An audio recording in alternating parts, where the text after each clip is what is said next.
I posted a blog post today about 10 things that parents need to understand when it comes to anger in children. I'm Scott Taransky with the National Center for Biblical Parenting, and our blog is at thrivingkidsconnection.com. So you can go and check it out, thrivingkidsconnection.com, and you can see there that we have a number of blog posts of various different areas and ideas and challenges that children face. But one of them that we normally face or regularly face with children in our coaching program, that is the Biblical Parenting Coaching Program, has to do with anger in kids. So I want to give you some ideas. I gave 10 ideas in the blog post, but I want to elaborate on those just a little bit. Anger is one of those things that we all experience. It's something that's inside of us, and it's not necessarily bad. Anger points out that something's wrong and needs to be addressed, but sometimes that alarm goes off inside when things aren't really wrong. And there's something wrong inside of our hearts, which can be demandingness or selfishness, or we start taking on responsibilities of other people in ways that aren't appropriate. So the anger children have inside can be a problem. We want to try to address that. So that's why I've given you 10 different ideas on the blog post of how things you can think about, because our approach at the National Center for Biblical Parenting is a heart-based approach. Now we know that children often get angry because of things they believe. They believe things that are erroneous or incomplete.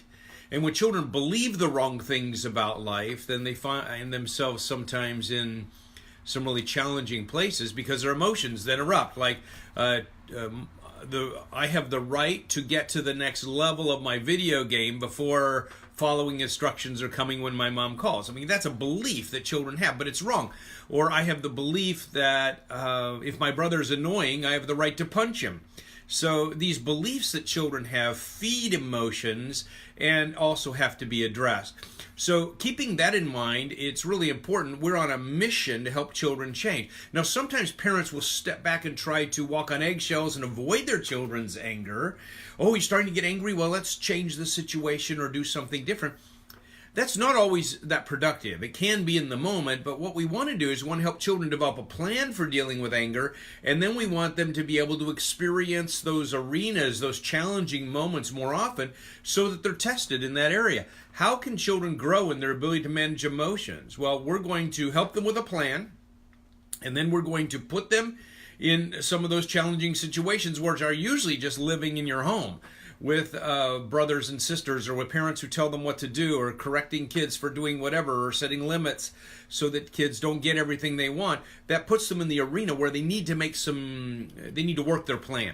So helping children develop that plan and then putting them in places where they can practice it is all about the heart. Because what we're doing now is we're helping children move toward a target.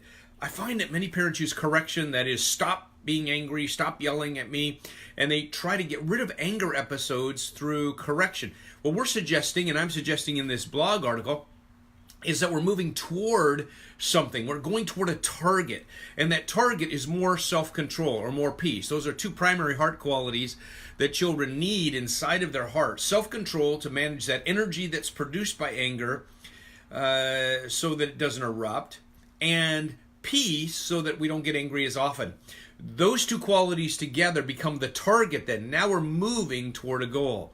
I think sometimes as parents we make some mistakes, not just that we pull away and walk on eggshells with kids, because we can't do that. We have to help them work with their anger, which means that sometimes we help them be in these anger-producing situations with a plan. The with a plan part is very important. The other thing parents do is they over-engage, I think, with their children. And so I set up some rules, and these are in the blog article, or some ideas. This is what you got to do. When kids are getting upset, you need to realize that they are in the off-track department. I'm off track. I need to get back on track. They're not in the getting things done department track.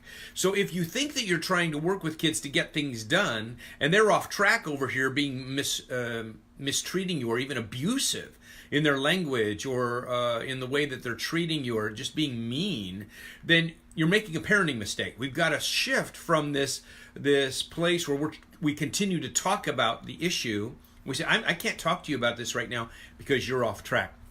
So I find that parents often make the mistake One, of continuing to talk about an issue, that is the dirty shirt, or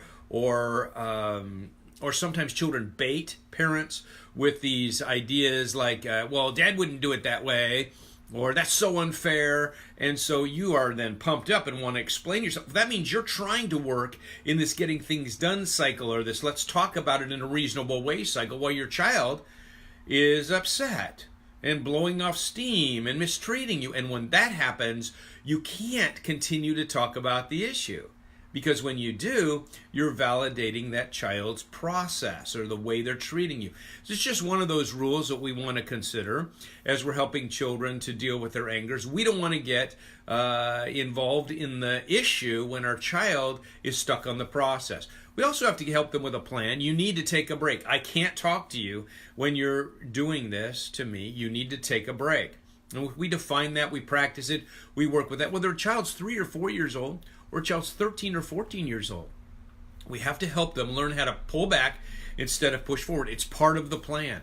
And in order for children to work their plan, parents often have to parent differently. They have to do things differently than they would before. So the idea here is, let's organize or arrange our parenting and our responses to our children in a way that will help them and be most productive in their ability to manage their anger. I've listed 10 ideas in the blog post.